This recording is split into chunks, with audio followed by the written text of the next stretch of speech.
4వ అధ్యాయం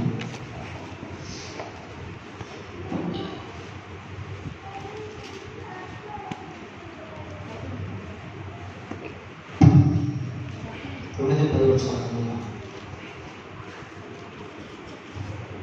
మొదటి దినవృత్తాంతము 4వ అధ్యాయం 9-10 వచనాలు. ఎబ్బేజు తన సహోదరుల కంటే ఘనత పొందినవాడై ఉండేది. వేదన పడి అతని కంటినని అతని తల్లి అతనికి ఎబ్బేజు అని పేరు పెట్టెను. ఎబ్బేజు ఇశ్రాయేలు దేవుని గురించి మొదలుపెట్టి, నీవు నన్ను నిశ్చయముగా ఆశీర్వదించి నా సరిహద్దును విశాలపరిచి నీ చెయ్యి నాకు తోడుగా దయచేసి నాకు కీడు రాకుండా దానిలో నుండి నన్ను తప్పించమని కాక దేవుడు అతడు మనము చేసిన దానిని అతనికి దయచేసిన ప్రేమాస్వరూపుడైన అప్పుడు పరలోకమైన తండ్రి, యేసు ప్రభువు యొక్క శ్రేష్ఠమైన నామములో తెలుసుకుంటున్నాము. మనం ప్రేమించి మా జీవితాల్లో మరి యొక్క ప్రార్థన కోరిక మీరు మాకు దయచేసినటువంటి స్తోత్రాలు జ్ఞాపకం చేసుకున్నాము. స్తోత్రాలు. ఈ బిడ్డలంతా మేము కొద్దిమందిగా ఈ సన్నిధిలో చేరి ప్రార్థించడం కొరకై కూడా మీరు ఇచ్చిన శ్రేష్టమైన లేఖన భాగాలను మాతో మాట్లాడు. దేవాన్ని బిడ్డలంగా మేము కూడా వాటి వెలుగులో దయచేసి మరి ప్రార్థించడం కొరకై మాకు దయ చూపించండి. పురోసంలో చేరవచ్చిన వారు ఉన్నారు. ఎవరైతే మీకు ఏర్పాటు ఉండబడిన వారు రాలే ఉన్నారు, వారు నడిపించండి. రాలేకపోతున్న బిడ్డలను కూడా నేను జ్ఞాపకం చేసుకుంటాను. ప్రభావం మరి నిశ్చితమైతే మరోసారి వారు నడిపించిందని ప్రభావం మమ్మల్ందరినీ ప్రభావం అప్పగించుకుంటూ మేము గడిపే సమయం జీవనకరం చేయండి. కొన్ని మాటలు ప్రార్థించే దాని కొరకై మాకు దయచేయండి. తిరిగి మేము ఎక్కువసేపు ప్రార్థన చేయడం కొరకై మేము సిద్ధపరచున్నాము. యేసు ప్రభు వారి యొక్క పరిశుద్ధమైన నామములోని స్తుతులు అర్పించి ప్రార్థన చేసి తిరిగి వచ్చున్నాము తండ్రి. సౌరాలు మరి 4వ అధ్యాయము 10వ వచనాన్ని మనము సగం ప్రార్థన కొరకు చూస్తున్నాము. 10వ వచనాన్ని ఎబ్బేజు యొక్క ప్రార్థన అని ఒక్కొక్కటిగా మనం చూస్తున్నాము. ఎబ్బేజు ఇశ్రాయేలుల దేవుని గురించి మొదలుపెట్టి, నీవు నన్ను నిశ్చయముగా ఆశీర్వదించి నా సరిహద్దును విశాలపరిచి నీ చేయి నాకు తోడుగా ఉండా దయచేసి నాకు కీడు రాకుండా దాని నుండి నన్ను తప్పించమని ఎబ్బేజు ప్రార్థన చేశాడు. మనం ఎదుగుదాం. కాబట్టి మరి పోయిన వారం ఏం చూస్తున్నాం అంటే ఆశీర్వాదం గురించి మనం కూడా అంటే పోయిన వారం ఆశీర్వాదం గురించి. కాబట్టి ఈ వారం మరి కొంచెం ముందు పోదాం. అంటే 4 పదాలు రెండులో ఒకటి ఆశీర్వాదము, రెండవది సరిహద్దు విశాలపరచడం, మూడవది దేవుని చేయి అతనికి తోడుగా ఉంచటము, 4వది కీడు రాకుండా దానిలో నుండి తప్పించడం. 4 పదాలు అంటే ఒక్కొక్కటిగా మనము ధ్యానించడానికి మనకి ప్రభు చెబుతూ ఉన్నాం. మొన్న రాత్రి అక్కడ మనం స్వార్థ మీటింగ్ పెట్టాం కదా, ఇంటి దగ్గర స్వార్థ మీటింగ్ పెడితే వాళ్ళు పక్కన పొయ్యి పెట్టినట్టున్నారు. అంత పొగ, మొత్తం అసలు పొగ నాకు అసలు వాడు అసలు పొగ. ఆ పొగ అంతా పీల్చి ఇక అర్ధరాత్రి ఇదిగో స్వార్థ మీటింగ్ ఇంటికి వచ్చిన తర్వాత అసలు గొంతు ఒక మాట కూడా అసలు గొంతంతా మీరు అర్ధరాత్రి 1 మాట్లాడుతున్నారు. ఆ పొగ ఎక్కడ కనబడింది మనం గమనించాల. వాళ్ళు ఒకవేళ ఏదైనా వాళ్ళు అవసరం బట్టి పెట్టుకున్నారా, లేకపోతే ఏదైనా అసలు కావాలని పెట్టినా మాత్రం తెలియదు కదా. మనకు తెలుసు కదా, కొంతమంది ఎలా ఉంటారంటే బొమ్మను లేక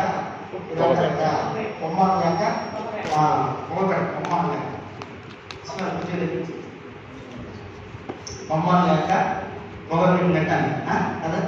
సరే ఏది ఏమైనా మరి కొంచెం నిన్న ఈరోజే కొంచెం అట్లా ఇంకా పూర్తిగా చిన్నగా చదువుతారు. ఈరోజు కొన్ని మాటలు మన పాలన కొరకు జ్ఞాపకం చేసుకున్నాం. ఇక్కడ చూడండి, మరి రెండవ పదాన్ని మనం గమనిస్తాం. నా సరిహద్దును నీవు ఏం చేయమన్నాడు? విశాలపరచు. సరిహద్దును విశాలపరచు. ఇప్పుడు సరిహద్దు అనే ఈ పదం మీరు గమనించాలంటే లోకానుసారం అంటే లోకపరంగా అందరూ కూడా ఏం కోరుకుంటారంటే, అయ్యా నీవు మమ్మలను దీవించు, మా సరిహద్దులను నీవు విశాలపరచు అని కోరుకునే వారు ఉంటారు. అంటే అలా కోరుకోవడం తప్పని కాదు, కోరుకోవాలి. కానీ ప్రభు బిడ్డలుగా మరి ఆధ్యాత్మికమైన అనుభవంలో మనము మరి ఏదైతే నా సరిహద్దులు నీవేం చేయమన్నాడు? ఆయన విశాలపరచమన్నాడు. అయితే ప్రభు బిడ్డలంగా మనము దేవుని కొరకు మనము ప్రార్థించాలి. ఈ రెండవ మాట ఇది దేవుని తలంపు ఏంటంటే, దేవుడైనటువంటి వాళ్ళరా ఇప్పుడు మనం దేవుని కొరకు ప్రార్థన చేయాలంటే సంఘం యొక్క సరిహద్దులు నీవేం చేయమని ప్రార్థించాలి? విశాలపరచం. కాబట్టి ఒకటి ఆశీర్వాదం ఉంది సంఘానికి. దేవుడు నిజంగా మనం ఆశీర్వదించినాడు. అసలు చెప్పాలంటే మనం చూసిన కదా గలతీయులకు 3:13 ఏంటంటే అబ్రహాము పొందిన ఆశీర్వచనం అన్ని జనులకు కలుగుటకే క్రీస్తు యేసు మన కొరకు శాపమై రాయబడింది. అంటే కాబట్టి శాపంలో ఉన్నటువంటి వారిని యేసు క్రీస్తు ప్రభు వారు మనకి రక్షణ అనగా ఏంటి అంటే కీర్తన 3:9 చివరిలో ఉంటుంది కదా, రక్షణ యెహోవాది, నీ ప్రజల మీదకి నీ ఆశీర్వాదం వచ్చుటకు రాయడం. అంటే నిజమైన ఆశీర్వాదమునకు అర్థం ఏంటి అంటే ఒక వ్యక్తి రక్షణ పొందడమే ఆశీర్వాదం. కాబట్టి ప్రభు ఒకటి రక్షణ ఇచ్చాడు. రెండవదిగా ఎప్పేసి ఏం కోరుకున్నాడంటే, నా సరిహద్దును నీవు విశాలపరచుకున్నాడు. సరిహద్దు విశాలపరచుకున్నాడు. కాబట్టి ప్రియమైన ప్రభు ప్రజలారా, ప్రభు బిడ్డలాగా మనం కూడా మరి సంఘం యొక్క సరిహద్దులు విశాలపరచబడాలని దేవునికి మనము ప్రార్థించే వారిగా ఉండాలని ప్రభు కోరుతున్నాడు. మనం గమనించాలి. చూడండి, బైబిల్లో మనం చూసినట్లయితే అంటే యేసుక్రీస్తు ప్రభు వారు ఆరంభించినటువంటి ఆ పరిచర్య చూడండి క్రమక్రమముగా దేవుడు విశాలపరిచినట్లు బైబిల్లో మనం చూడవచ్చు. ఒకటి చూడండి, అసలు ఎంతమంది ఆరంభించబడింది ఈ పరిచర్య? మొదటి మాట చదువుతాం. చూడండి, మొదటి మాట మత్తయి సువార్త 10వ అధ్యాయము 12వ వారం 12వ ఒకసారి మత్తయి సువార్త ఎక్కడ చదువుతున్నారు? మత్తయి సువార్త 10వ అధ్యాయము 2వ వచనం. అంటే నాదే పొరపాటు, నేను అదే అన్నా, అదే పొరపాటు అన్నా. చూడండి, ఆ 12 మంది అపోస్తలుల పేర్లు ఏమనగా చూడండి, మొదట పేతురు అనబడిన సీమోను, అతని సహోదరుడు ఆంద్రియ, జెబెదయి కుమారులకు యాకోబు, అతని సహోదరుడు యోహాను, ఫిలిప్పు, తోమా,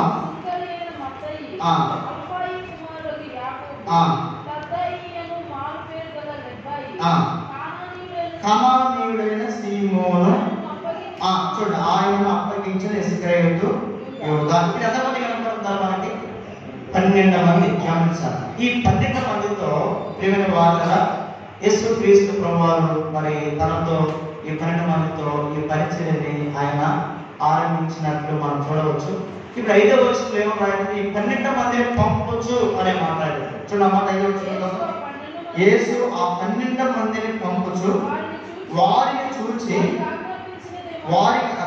యేసు ఆ 12 మందిని పంపుచు అనే మాట. అంటే 12 మందిని యేసుక్రీస్తు ప్రభు వారు సంఘం యొక్క విస్తరణ కొరకు దేవుడు వారిని పంపినట్టు రాయబడింది. ఇది మొదటి మాట. చూడండి, రెండోది అంటే ఒక స్టెప్ బై స్టెప్ క్రమక్రమముగా సంఘాన్ని దేవుడు ఎట్లా ఏ రీతిగా వృద్ధిలోకి నడిపించాడని మనం చూస్తే ఇది మొదటి మాట. 12 మంది ఆరంభించబడినది అపోస్తలుల కార్యములు 1వ అధ్యాయం 15వ వచనం. అపోస్తలుల కార్యములు 1వ అధ్యాయం 15వ వచనం. ఆ కాలముందు ఇంచుమించు 120 మంది. ఇప్పుడు మొదటి ఎంతమంది ఆరంభించబడింది? ఇది చెప్పాలా? అంటే 12 మంది. అంటే యేసు ప్రభుతో కాకుండా ఎంతమంది ఉన్నారంటే వారు 12 మందితో ఆరంభించబడిన ఆ పరిచర్య ఆ 12 మంది దగ్గర ఆగిపోయిందంటే లేదు, ఆగిపోయిందా?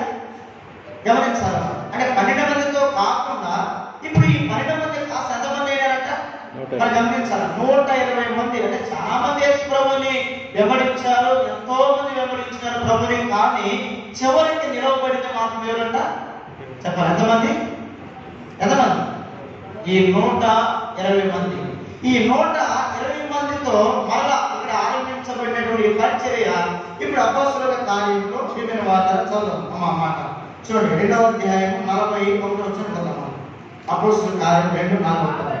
కాబట్టి అతని వాక్యము అంగీకరించిన వారు బాప్తిస్మము పొంది ఆ దినమందు ఇంచుమించు ఎంతమందట 3000 మంది చేర్చబడ్డారు. ఒకటి 12 మంది ఆరంభించారు. రెండవదిగా మనం చూసినట్లయితే 120 మంది. మూడవదిగా మనం గమనించినట్లయితే ఎంతమంది అంట చెప్పాలి, 3000 మంది. 4 మంది అపోస్తలుల కార్యములు 4వ అధ్యాయము 4వ వచనం 4 చూడండి. వాక్యము విని వారిలో అనేకులు నమ్మిరి, వారిలో పురుషుల సంఖ్య ఇంచుమించు 5000 మంది. ఒకటి 12, రెండవది 120, మూడవది 3000, నాలుగోది ఎంతమంది అంట 5000 మంది. నాలుగోది 5000 మంది. ఇప్పుడు 5వ మాట చూద్దాం. 5వ మాట చూడండి. అపోస్తలుల కార్యము 21వ అధ్యాయం 21వ అధ్యాయం ప్రియమైన వార్తలు మరి 20 వచనంలో 21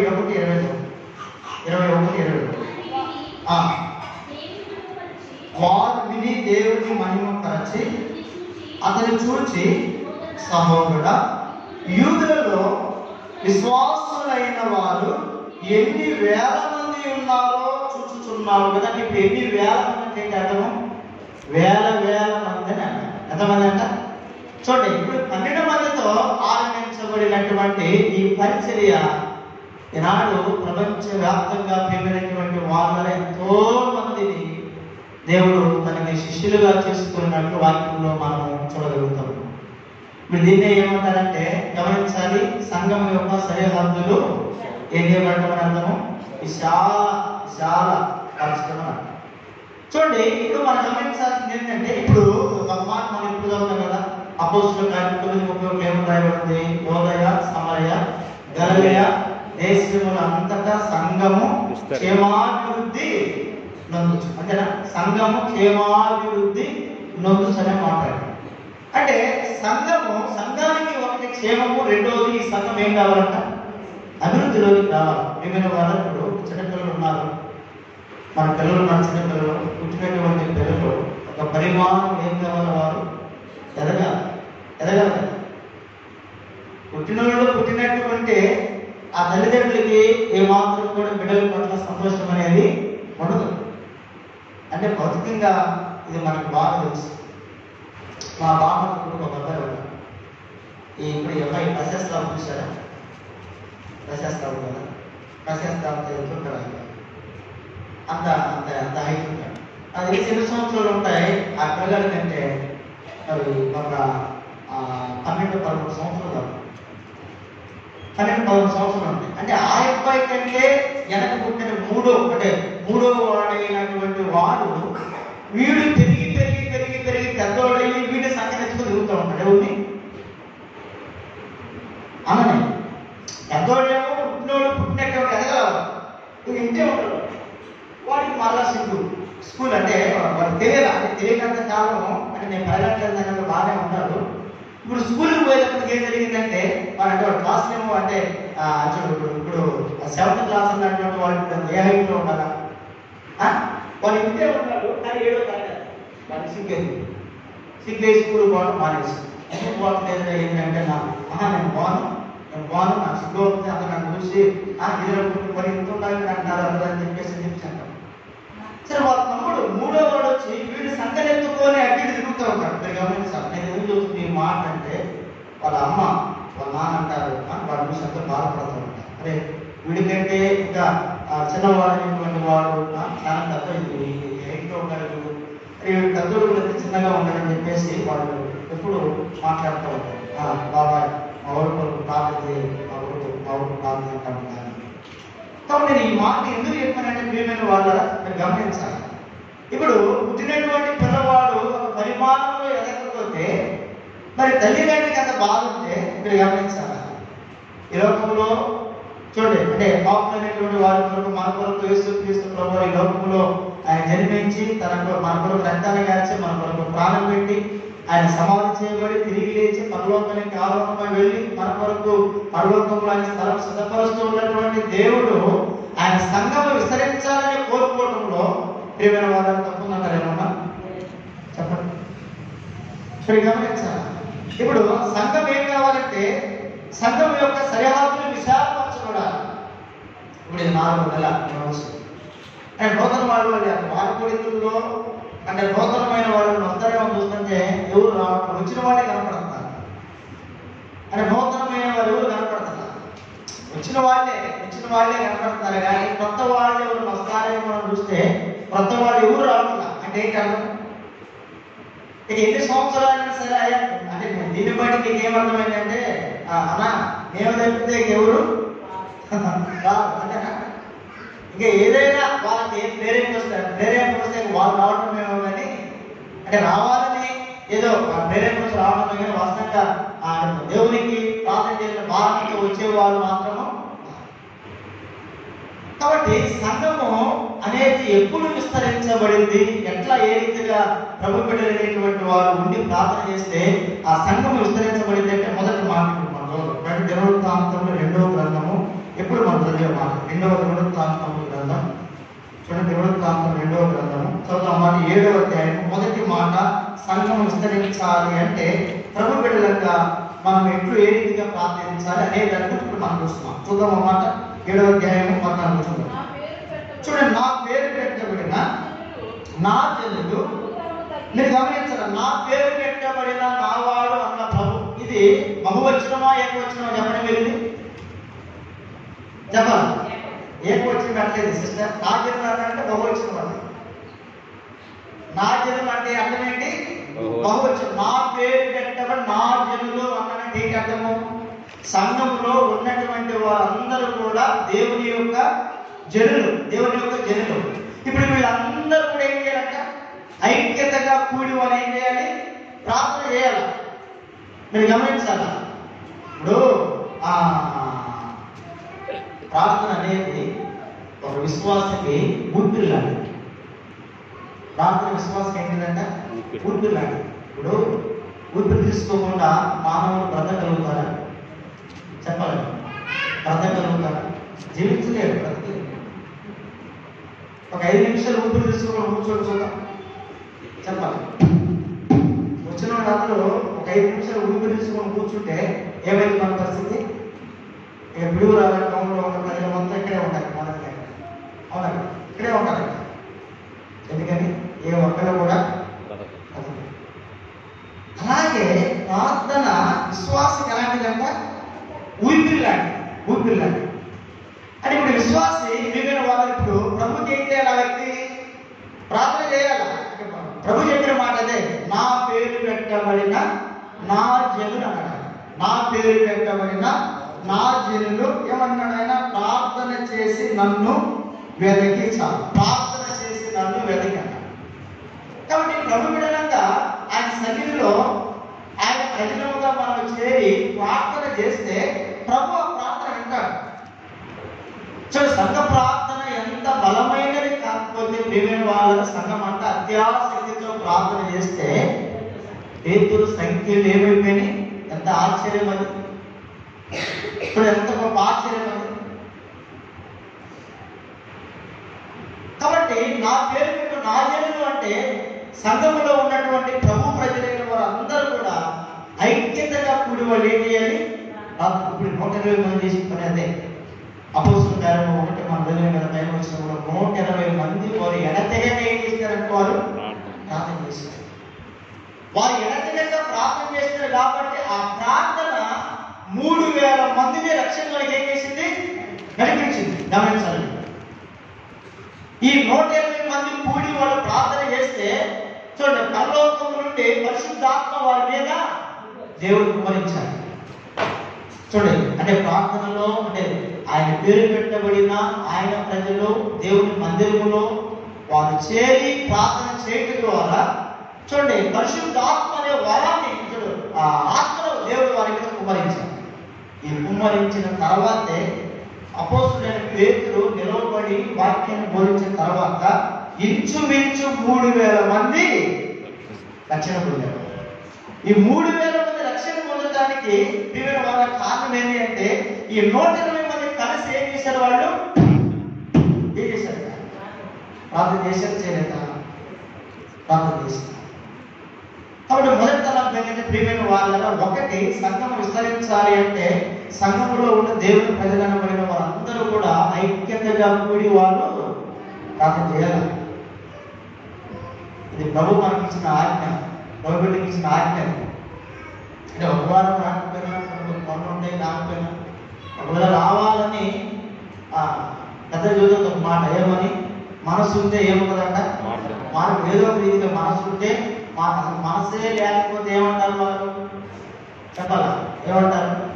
మాకు రావట్లేదంట అని చెప్పాలి. అంటే ఇప్పుడు ఒక సంఘంలో ఒక 100 మంది ఆరాధనలో పాల్గొనేవారు ఉంటే కనీసము ఒక 30 మంది అయినా నియమకులు వార్తల్లో పాల్గొంటారు. కనీసం 30 మంది అయినా రావాలి.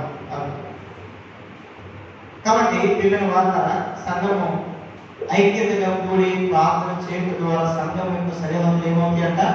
విశాలపరచబడతాయి.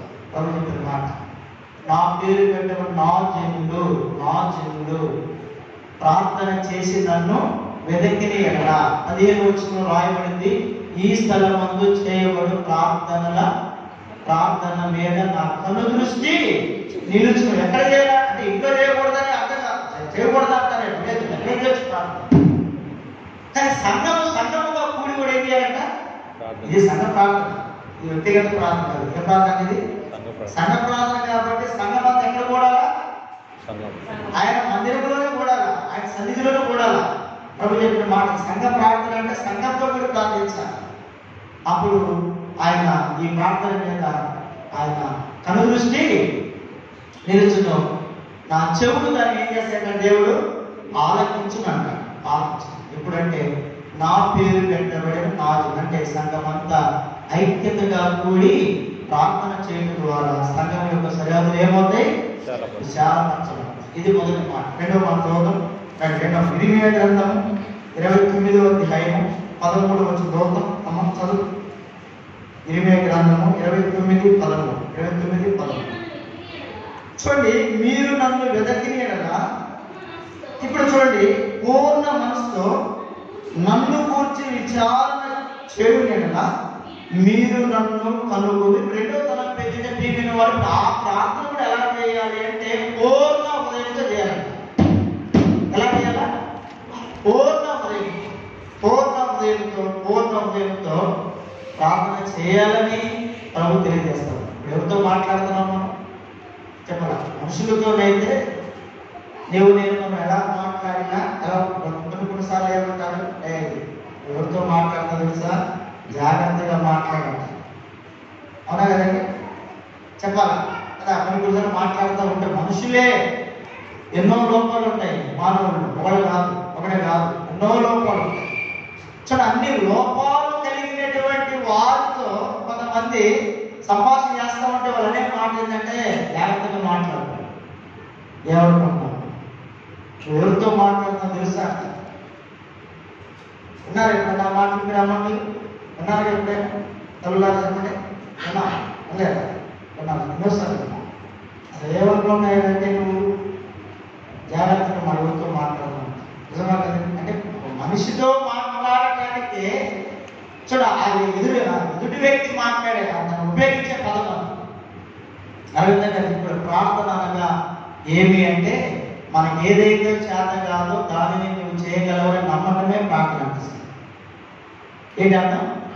ప్రార్థన అనగా అర్థం ఏంటి అంటే అరవిందంగా చెప్పినాడు ప్రేయర్ మీటింగ్ లో. ఏం చెప్పంటే ప్రార్థన అనగా ఏమి అంటే ప్రభువా నాకు ఏదైతే చేత కాదో దానిని నీవు చేయగలవని నమ్మకమే ప్రార్థన. అంటే ఇప్పుడు ప్రభు మనం నమ్మేటట్టు చేయాలి అంటే మిగిలిన వాళ్ళకి ఆ ప్రార్థనలు ఎలా ఉండాలంటే ఆయన పూర్ణ మనస్సు అంటే పూర్ణ హృదయం చేయాలా, దేవునికి ప్రార్థన చేయాలా. పూర్ణ హృదయంతో ప్రార్థన చేయకపోతే ఆ ప్రార్థనకి ఏమి రాదు, జవాబు రాదు కదా. పూర్ణ హృదయంతో కదా. చాలా మంది దీర్ఘ ప్రార్థన చేస్తారు. దీర్ఘ ప్రార్థన ఎట్లా ప్రార్థన చేస్తారంటే ప్రార్థనకి ప్రభుత్వం ఉంటున్నట్లు ఉంటాయి, ఉన్నట్టు చేస్తారు. ఎట్లా నేను ప్రార్థన చేస్తా ఉంటే ప్రభు ఇక్కడే ఉన్నాడు, నాకు నువ్వు ఇక్కడే ఉన్నాడు ప్రభు, వెంటనే దిగి వచ్చే ప్రభు నా ప్రార్థన నువ్వు విని కొన్ని ప్రార్థన చేస్తే తోత వచ్చింది కదా దిగి అట్లా కదా. కానీ అక్కడ ప్రభు చెప్పే మాట ఏంటంటే ఇర్మియా భక్తుడి ద్వారా 29 చూడండి, లేకపోతే 11 నుంచి చదువు. నేను మిమ్మల్ని గురించి ఉద్దేశించిన సంగతులు నేను ఎరుగుతున్నాను, రాబో కాలమందు మీకు నిరీక్షణ కలుగునట్లుగా. చూడండి, రాబో కాలమందు మనకి నిరీక్షణ కలగాలంటే ఇప్పుడు ఆ ప్రార్థన ఎలా చేయాలంటే మనము చెప్పాలా, పూర్ణ హృదయంతో ప్రభుకి ఏం చేయాలంట అంటే మనలను మనము ప్రభు పాదాల దగ్గర ఏం చేసుకోవటము పడవేసుకోవాలంట. అంటే నాదంటూ ఈ రోజున ప్రభు ఏమి లేదు ప్రభు, సంపూర్ణంగా నన్ను నేను ఎక్కడ పడవేసుకున్నాను, నీ పాదముల మీద, నీ పాదం దగ్గర ప్రభు నన్ను నేను ప్రభు నీకు నేను నీ పాదం మీద నేను పడవేసుకున్నాను అంటే పూర్ణ హృదయంతో మనం ప్రార్థన చేయాలి. ఖచ్చితంగా ప్రభు కోరేది, ప్రభు కోరేది. అప్పుడు ఆ సంఘం యొక్క సరిహద్దులు విశాలపరుస్తారు, అందులో ఎలాంటి సందేహం లేదు, ఖచ్చితంగా ప్రభు చేస్తారు. ఇది రెండో తరంలో మనం చూడవచ్చు. ఒకటి సంఘం ఐక్యతగా కూడి ప్రార్థన చేయాలి. రెండవది మనం చూసినట్లయితే పూర్ణ హృదయం చేయాలని ప్రభుకి ప్రార్థన చేయాలి. అప్పుడు ప్రభు సరిహద్దు చూశారు. ఇది రెండో మాట. మూడో మాట చూద్దాం. మార్కు సువార్త 11వ అధ్యాయము. మార్కు సువార్త 11వ అధ్యాయము సోదరం 24 శ్రీమంతని. అందుచేత ప్రార్థన చేయనప్పుడు ఇప్పుడు మూడవదిగా సంఘం యొక్క సరిహద్దులు విశాలపరచాలని ప్రభు చెప్పే మాట ఏంటంటే మనము ఏదైతే ప్రభుని అడుగుతున్నామో ప్రియమైన వాళ్ళ ఆ ప్రార్థన ప్రభు ఆలకించి ప్రార్థన జవాబు దయచేస్తారని మనం ఏం చేయాలంట, ఏం చేయాలి, నమ్మాలా, అంతేనే కదా. ఇంకోసారి స్పష్టంగా 24 కూర్చున్నాము. అందుచేత ప్రార్థన చేయనప్పుడు మీరు అడుగుచున్న వాటిని పొంది ఉన్నామని నమ్ముడి. మనం ఏదైతే చూడండి, మీరు గమనించాలి, ఐక్యతగా కూడి ప్రార్థన చేస్తే, రెండోది పూర్ణ హృదయంతో ప్రార్థన చేస్తే, ఇప్పుడు ఆ ప్రార్థన ప్రభు ఆలకిస్తారని మనం ఏం కలిగి ఉండాలంట, నమ్మిక ఉండాలి. చాలా మందిలో మనం ఏం చూస్తామంటే నమ్మకం ఉండదు, ప్రార్థన చేస్తారు కానీ ఏముండదంట చెప్పాలా. ఇప్పుడు దేవుని యొక్క వచ్చేవాడు తన అనుభవం వాడికి ఫలము దయచేయవలెనని నమ్మవలెనగా అంటాడు. అంటే అర్థం ఏంటి? ఆ మాట ఎందుకు మరి పౌలు గారు ఉపయోగించినారు అంటే కొన్నిసార్లు ప్రభు బిడ్డలు కూడా ఏం కలిగి ఉంటారని అర్థం, అపనమ్మకం. ఇప్పుడు అపనమ్మకం కలిగి ఉంటేనే కదా మార్కు సువార్తలో ఒక వ్యక్తిని ప్రభు అంటాడు, నమ్ముట నీ వలన అయితే, నమ్మువానికి ఏంటి ఏమన్నాడైనా, నమ్ముట నీ వలన అయితే, చూడండి నమ్మువానికి ఏంటి, సమస్తము కూడా సాధ్యమే అని ఎందుకు చెప్పినాడు ప్రభు. ఇప్పుడు 12 మంది శిష్యులు పోయినారు, కొడుక్కి ఏదో దయ్యం పట్టింది, విలువెళ్ళాడిస్తూ ఉంది, వీళ్ళు పోయి బాగు చేయటము బాగు చేయకపోయినారు. అది ఆ కుమారుడు స్వస్థపరచబడాలి. అప్పుడు ఈ అబ్బాయి వాళ్ళ నాన్నగారు వచ్చి ఎస్లో దగ్గర ప్రభావ నీ శిష్యులు వల్ల కాలేదు, 12 మంది పంపించేవారు, వీళ్ళు ఎవరు కూడా నా కొడుకుని ఏం చేయలేకపోయారు, వాళ్ళు బాగు చేయలేదు, వాళ్ళు స్వస్థపరచలేకపోయినారు వాళ్ళు అని చెప్పేసి యేసుప్రభుని అంటాము. ప్రభువుల మాట ఏంటంటే నమ్ముట నీ వలనైతే, నమ్మువానికి సమస్యలు ఏంటంటే ఇప్పుడు ఎవరు లోపం ఎవరిలో ఉంది, 12 మందిలోనా ఆయనలోనా, ఎవరిలో 12 మంది ఆయనలో ఉంది. ఇప్పుడు ఆయన నమ్మాలి ఏమని, ఈ 12 మంది ప్రార్థన ద్వారా నా కొడుకు ఏమవుతాడు, స్వస్థపరచబడితే నమ్మలేకపోతే ఆయన నమ్మకం ఏంటి, అసలు వీళ్ళ వల్ల కాదు, యేసు ప్రభు అక్కడే ఏం చేయగలుగుతారని ఆయన నమ్మకూడదు. అది గమనించాలి. యేసు ప్రభు అయితేనే నా కొడుకు బాగుపడతాడు, స్వస్థపరచబడతాడు అనుకుంటే ఈనాటి లోకంలో ప్రియమైన యేసు ప్రభు లేడు కదా. ఇప్పుడు దేవుడు అందరూ ఆయన శిష్యులే కదా ఈ లోకం ఇప్పుడు. అయితే ఆయన ప్రభు అనే మాట, అది ప్రభు నీకు నమ్మకం ఉన్నట్టయితే నాతో కూడా నీకు పని లేదు. ఈ 12 మంది ద్వారానే నీ కుమారుడు ఏమయ్యేవాడు, బాగుపడేవాడు. అందుకే ఆ మాట రాయండి, 9వ అధ్యాయము. అందుకు ఆయన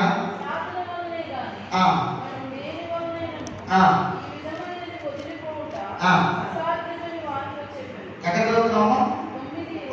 9:29 కాదు, కొంచెం ముందు చదువుతాం. కొంచెం ముందు 19 అందుకు ఆయన విశ్వాసం లేని తరము వారులారా, నేను ఎంతకాలం మీతో నుండును, ఎంతవరకు మేము సహించును, వారిని నా ఎదురు తీసుకుని నేను వారిని చెప్పగా వారు ఆయన ఎదురు తీసుకొని వచ్చి దెయ్యము ఆయనను చూడగానే వారిని విలవిలలాడించిన కనుక వారు నేలపడి నురుగు కాచుకొనుచు పుల్లాడుచుండెను. అప్పుడు ఆయన, ఇది వీరికి సంభవించి ఎంతకాలమైనదని మనం తెలియనడుగా అతడు బాల్యం ఉండే అది వాడు నాశనం చేయాలని తరచుగా అగ్నిలోను నీళ్ళలోను పడద్రోయును, ఏమైనాను నీ వలనైతే ఈ మాట కోసం ఈ మాట కోసం ఏమన్నాడు ఆయన? అయ్యా, ఏమైనాను నీ వలనైతే అనేది అర్థమైంది అంటే నువ్వు పంపిన 12 మంది ద్వారా ఇది కాలదా అంటే నీ శిష్యుల ద్వారా నా కుమారుడు ఏం కాలేదు, బాగుపడలేదు. కాబట్టి నీ వలనైనా అయితే ఆ వ్యక్తిని ఏం చేయమంటాడు ఆయన? నువ్వు బాగు చేయడం తండ్రి తన కుమారుడు జరుగుతున్న మాట. ఇంకా చదువుతాం, కొంచెం చదువుతాం.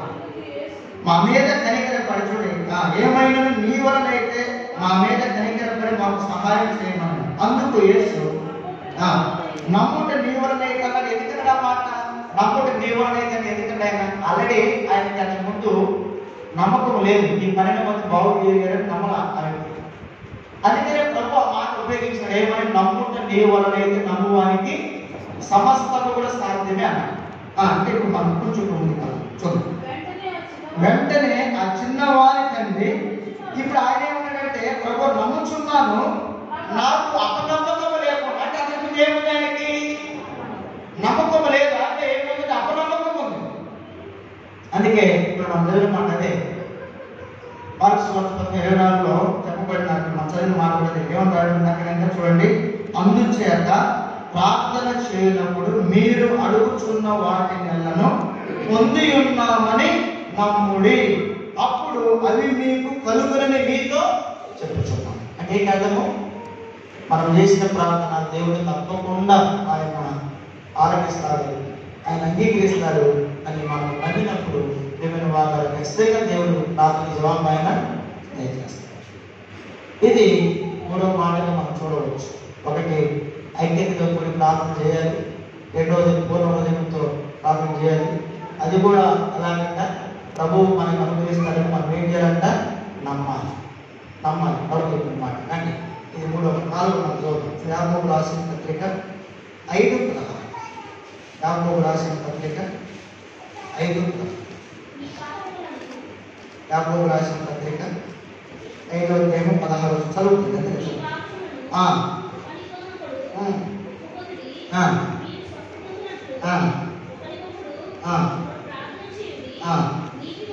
ఇప్పుడు మనం గమనించాల్సిన మాట ఏంటంటే 4వదిగా నీతిమంతుని విజ్ఞాపన మనోపూర్వకమైనది, హృదయపూర్వకమైనది, బహు బలము గలది యుగును. అంటే ఇప్పుడు 4వదిగా ఈ వచనం యొక్క ఆధారంగా మనం గ్రహించాల్సినది ఏంటి అంటే, ఇప్పుడు ఆ ప్రార్థన ఎటువంటి అనుభవంలో ఉండాలంటే ప్రియమైన వాళ్ళు మనం నీతిమంతులముగా ఉండి ఏం చేయాలంట చెప్పాలి. ఏం చేయాలి? ప్రార్థన చేయాలి. మనము ఆదికాండంలో 6వ అధ్యాయంలో మనం చూస్తాం కదా, నోవాహు గురించి. ఈ తరములో నీవే నా ఎదుట ఎవరు? ఈ తరములో నీవే నా ఎదుట నీతిమంతుడవు. నీతిమంతుడు అంటే అర్థం ఏంటి అంటే నిందారహితుడని అర్థం. నీతిమంతుడు అర్థం ఏంటి? నిందారహితుడు అంటే ఏ లోపము లేనివాడని అర్థం. ఏ లోపం లేనివాడని అర్థం. బైబిల్లో ప్రభు తెలియజేసే మాట ఏంటంటే నీతిమంతుల విజ్ఞాపన బహు బలము గలదై ఉంటున్నాడు. నీతిమంతుల విజ్ఞాపన అంటే 4వదిగా ఎటువంటి అనుభవాన్ని కలిగి ప్రార్థించిన ప్రభు కోరుతున్నాడంటే నీతిమంతుని యొక్క అనుభవంలో ప్రభు అంటే నిజానికి మనము ఈ లోకంలో ఎన్నికలేని వారు పాపులు నిజంగా ప్రభు అయితే మనం ఏం చేసినంటే ప్రభు వారి రక్తముతో మనం పవిత్రపరిచి ప్రభు మనలను నీతిమంతులుగా చేసినాడు. ఈ నీతిమంతులుగా చేయబడినటువంటి వారి యొక్క ప్రార్థన విజ్ఞాపన ఎటువంటిదై ఉన్నది అని యాకోబు తెలియజేస్తామంటే అది బహు బలముగలదై ఉన్నది అంటాడు.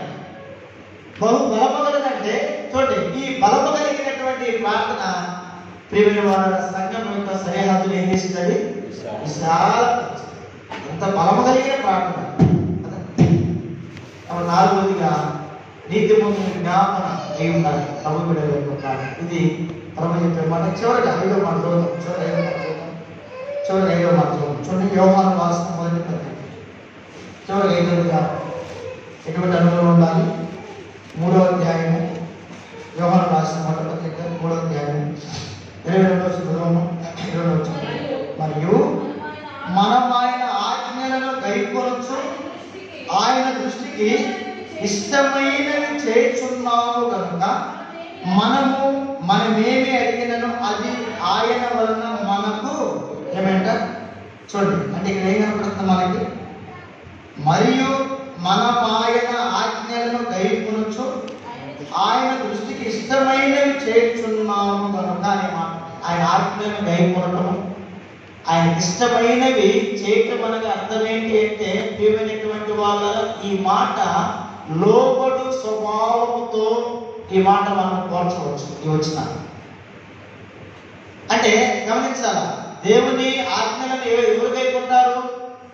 ఆయనకి ఇష్టమైన దానిని ఎవరు చేయగలరంటే, ఎవరైతే దేవునికి లోబడే స్వభావము కలిగి ఉంటారో వారు మాత్రమే ఆయన ఆజ్ఞలను గైకొంటారు. ఆయనకి ఇష్టమైనదే వాళ్ళు ఏం చేస్తారంట? చేస్తారు. దీన్ని ఏమంటారంటే, వీళ్ళు పూర్తిగా ప్రభుకి లోబడి జీవిస్తూ ఉన్నారని మనం గ్రహించవచ్చు ఈ మాట బట్టి. కాబట్టి ఇప్పుడు ప్రభు అనే మాట కూడా ఏంటంటే చూడండి, మనం ఏమి అడిగినా అది ఆయన వలన మనకేమైందంట దొరికింది. ఎందుకు దొరికింది? మనం ఎవరికి లోబడ్డాము చెప్పాల? దేవునికి లోబడ్డాము. ఆయనకి ఇష్టమైన దానిని మనం ఏం చేస్తూ ఉన్నామంట?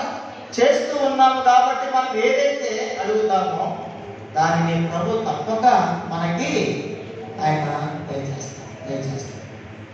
కాబట్టి దేవుని వారు 5వదిగా సంఘము ఈ అనుభవంలో ఉండాలి. అంటే లోబడు స్వభావం కలిగి ప్రభు ఏంటంట ప్రార్థన చేయాలి. అప్పుడు దేవుడు సంఘం యొక్క సరిహద్దులను ఆయన విశ్రాంతించారు. ఇవి 12 మంది, తర్వాత 3000 మంది, తర్వాత 120 మంది, తర్వాత 3000 మంది, తర్వాత 5000 మంది, తర్వాత ఎంతమంది అంట? వేల మంది. సరిహద్దులు విశాలపరచడానికి గల కారణం ఏంటంటే వారు ఐక్యతగా కూడి ప్రార్థన చేశారు. రెండోది పూర్ణ హృదయంతో ప్రార్థన చేస్తున్నారు. మూడోదిగా ఎలా చేసినారంటే వాళ్ళు ప్రార్థన చెప్పాలా అంటే వారితో నమ్మకం ఉంది. నాలుగోది వారి ప్రార్థన నీతిమంతుల విజ్ఞాపన. 5వది మనం చూసినట్లయితే వారిలో మనకి ఏం కనిపించిందంటే లోబడు స్వభావము కనబడుతుంది. అందుకే ప్రేమ వల్ల 120 మంది ఎన్ని శ్రమలు వచ్చినా, ఎన్ని కష్టాలు, ఎన్ని బాధలు